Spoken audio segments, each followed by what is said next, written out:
अमित शाह आज पटना आ रहे हैं। मेरे परमिशन मिलेगी। अमित शाह आज पटना आ रहे हैं। मेरे परमिशन मिलेगी।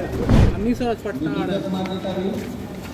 मेरे परमिशन मिलेगी। पिछले 4 दिनों से भारतीय जनता पार्टी ने पूरा पटना को जो भगवाकरण है वो कर दिया है। पूरे सड़क पर जो भारतीय जनता पार्टी के बैनर, पोस्टर और झंडे हैं वो नज़र आ रहे हैं।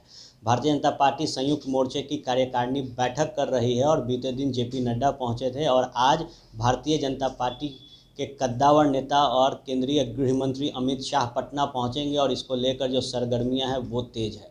जहां पूरा भगवाकरण है और भारतीय जनता पार्टी ने 243 सीटों पर तैयारी की बात कही थी, उसके बाद जेडीयू में खलबली मची थी और जेडीयू ने भी दावा किया था कि 243 की तैयारी हम भी कर रहे हैं।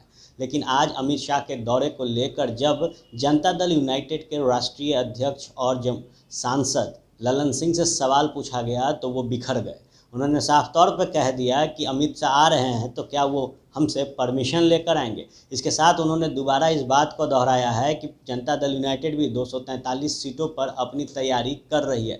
जिस अंदाज में अमित शाह के नाम को सुनते बिखर गए ललन सिंह, उससे साफ होता है कि जो कार्यक्रम इस वक्त भारतीय जनता पार्टी बड़े पैमाने पर पटना में कर रही है उससे खलबली जेडीयू के अंदर मची हुई है। एक शक्ति प्रदर्शन भारतीय जनता पार्टी कर रही है और जो शक्ति प्रदर्शन कल पटना के सड़कों पर दिखा उसके बाद जेडीयू के अंदर बेचैनी बढ़ी हुई है। सुनिए जो अंदाज रहा ललन सिंह का अमित शाह के नाम को सुनते ही, कैसे वो बिखर गए।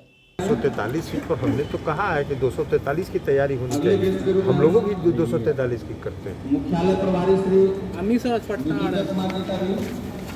मेरे परमिशन मिलेगी। पटना आ रहे हैं तो इसमें कौन खास खबर है? उनकी पार्टी का बैठक है जी, और उनकी पार्टी के बैठक में वो शामिल होने के लिए आ रहे हैं। इसमें कौन खबर है जो आप इस पर प्रतिक्रिया जानना चाहते हैं? सर, आप किस रूप में लेते हैं जिस हर पार्टी को ये अधिकार है ना जी।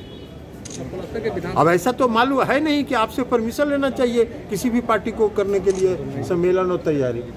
तो निश्चित तौर पर अमित शाह के आगमन को लेकर जो तैयारियां भारतीय जनता पार्टी कर रही है, पिछले 4 दिनों से राजधानी पटना में जिस तरीके से पूरे पटना को भगवाकरण कर दिया गया है, उसके बाद आज ललन सिंह अमित शाह का नाम सुनते ही बिगड़ गए और उन्होंने कह दिया कि अगर आ रहे हैं तो उनके पार्टी का कार्यक्रम है, इसके लिए क्या वो हमसे परमिशन लेंगे। इसके साथ ही उन्होंने कहा कि उनके पार्टी का कार्यक्रम है, वो आ रहे हैं। हर राजनीतिक दल जब अपना कार्यक्रम करता है तो ऐसे ही लोग शिरकत करते हैं। इसके साथ उन्होंने फिर से दोहराया कि अगर 243 सीटों की बात है तो जनता दल यूनाइटेड भी इसके लिए तैयार रहती है और पार्टी 243 सीटों पर अपनी रणनीति पर काम करती है। देखने वाली बात होगी कि जिस उठापटक की बात एनडीए गठबंधन के अंदर कहा जा रहा है, जिस तल्खियों की चर्चा जेडीयू और बीजेपी के बीच में है, उसमें आज ललन सिंह के इस तरीके से दिए गए बयान का आगे क्या फलसफा होता है। आप बने रहे फर्स्ट बिहार झारखंड के साथ। खबरों का सिलसिला यूं ही चलता रहे।